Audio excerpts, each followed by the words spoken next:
Halo adik, kalian pejuang kampus negeri yang menggunakan KIP kuliah. Adik-adik ingin tahu tahapan-tahapan sampai adik-adik nantinya diterima di PTN dan terkoneksi dengan KIP kuliah? Yuk simak video ini dari awal sampai akhir.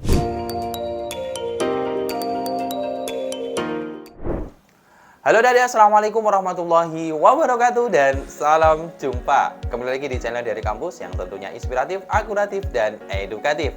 Halo adik kelas 12 SMA maupun SMK di seluruh Indonesia. Bagaimana kabarnya hari ini? Semoga kalian diberi kesehatan, dimudahkan rezekinya, dan tentunya tetap semangat meraih kampus impian kalian di tahun 2022 ini. Amin, amin, ya robbal alamin.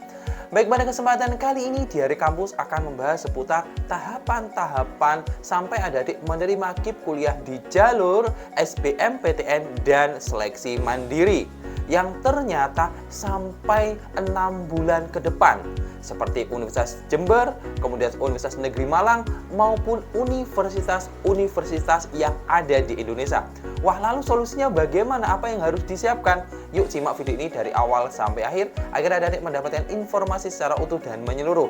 Dan bagi adik-adik yang baru bergabung dengan channel di Hari Kampus, saya ucapkan selamat datang dan terima kasih. Dan mohon like, share, dan komen, dan tentunya subscribe dan aktifkan lonceng notifikasinya agar adik-adik mendapatkan update informasi seputar SNMPTN, SBMPTN, KIP kuliah, maupun informasi-informasi bermanfaat seputar kampus. Dan tidak lupa share video ini di media sosial adik-adik, di TikTok, di Instagram, maupun di WhatsApp adik-adik jika video ini bermanfaat. Baik, langsung saja saya informasikan tahapan-tahapan adik-adik nantinya diputuskan menjadi penerima KIP kuliah. Sebelum itu akan saya jelaskan tahapan-tahapan seleksinya di berbagai PTN. Nah, yang pertama adalah verifikasi secara online. Nah, adik-adik ketika diterima di UTBK SBMPTN maupun di seleksi mandiri, maka selanjutnya tentunya verifikasi dokumennya berbeda dengan adik-adik yang diterima secara reguler. Nah, jadi kalau misalnya adik-adik yang diterima di reguler, cukup adik-adik mengunggah beberapa dokumen yang untuk menentukan UKT atau uang kuliah tunggal. Tetapi bagi adik-adik yang mengajukan KIPK atau Kartu Indonesia Pintar yang nantinya bisa mengcover biaya kuliah dan biaya hidup adik-adik selama kuliah, maka unggahannya akan sangat berbeda adik-adik. Mulai yang pertama adalah foto rumah tampak depan dan dalam rumah juga. Kemudian yang kedua adalah SKTM atau surat keterangan tidak mampu.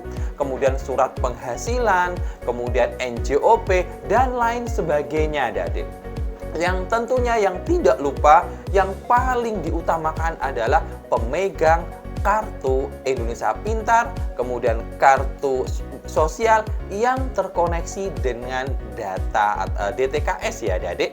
Jadi itu yang perlu diupload. Jadi bagi adik-adik yang punya Kartu Indonesia Pintar, pemegang Kartu Indonesia Pintar, maka itu yang wajib adik-adik upload di verifikasi online.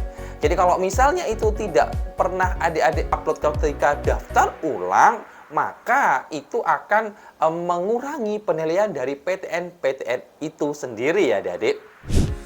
Kemudian tahap yang kedua adalah tahap wawancara adik-adik.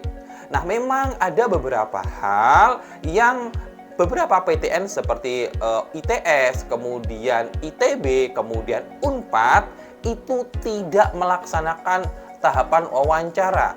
Mereka memberikan kuota terbanyak bagi adik-adik yang bisa atau bisa mengupload Kartu Indonesia Pintar. Jadi kuotanya dibanyakin di situ.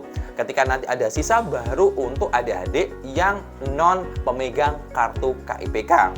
Jadi bagi di PTN-PTN yang lain juga masih menerapkan untuk tes wawancaranya. Nah, wawancaranya itu apa saja? Nah, wawancaranya adalah ketika adik-adik nanti ditanyakan penghasilan orang tuanya, kenapa mengajukan KIP kuliah, atau mungkin ditanya tentang hutang piutang dan sebagainya, yang intinya sebenarnya adalah kepanjangan tangan dari data yang adik-adik upload ketika di verifikasi online.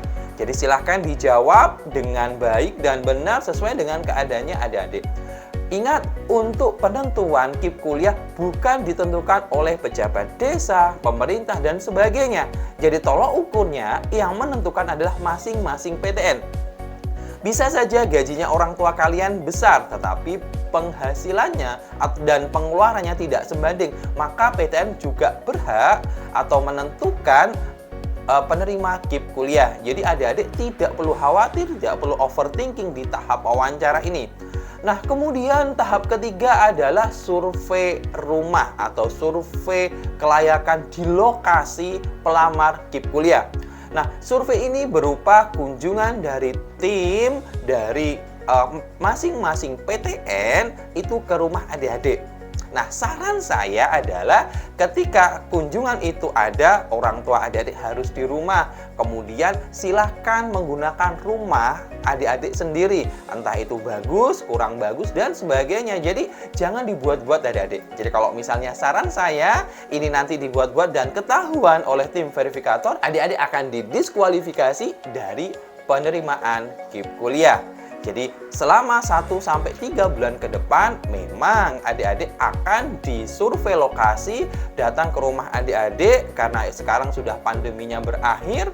Itu nanti adik-adik akan ditanya lebih detail. Sebenarnya tahapannya ya dari awal itu tadi ya. Jadi dari online kemudian survei, wawancara dan sebagainya. Yang intinya memang tahapannya idealnya seperti itu. Nah, itu ya yang perlu saya sampaikan untuk beberapa tahapan-tahapan sebelum adik-adik menerima atau diputuskan penerima KIP kuliah. Kemudian informasi tambahan adik-adik, ingat, untuk di semua PTN, saya ulangi lagi bahwa penerima KIP kuliah akan peluangnya lebih besar diterima di PTN itu kalau adik-adik memegang kartu Indonesia Pintar. Jadi nanti ketika adik-adik tidak punya kartu tersebut, maka adik-adik memang di plot yang kedua setelah semua pemegang kartu Indonesia Pintar ini habis.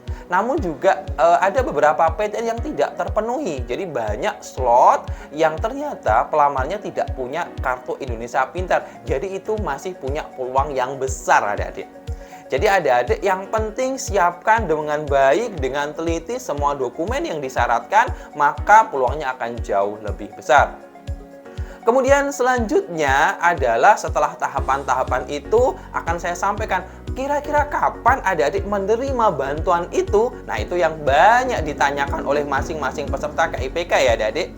Jadi sesuai dengan pengalaman saya mendampingi para siswa saya, ketika menerima KIP kuliah dan mengajukannya, mereka akan menerima bantuannya durasinya maksimal 1 semester atau 6 bulan.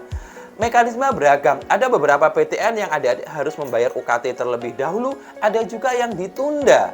Ketika adik-adik diputuskan penerima KIP kuliah, maka SPP-nya akan gratis. Tetapi ketika adik-adik tidak diterima, maka adik-adik membayar biaya UKT dan SPI bagi adik-adik yang seleksi mandiri.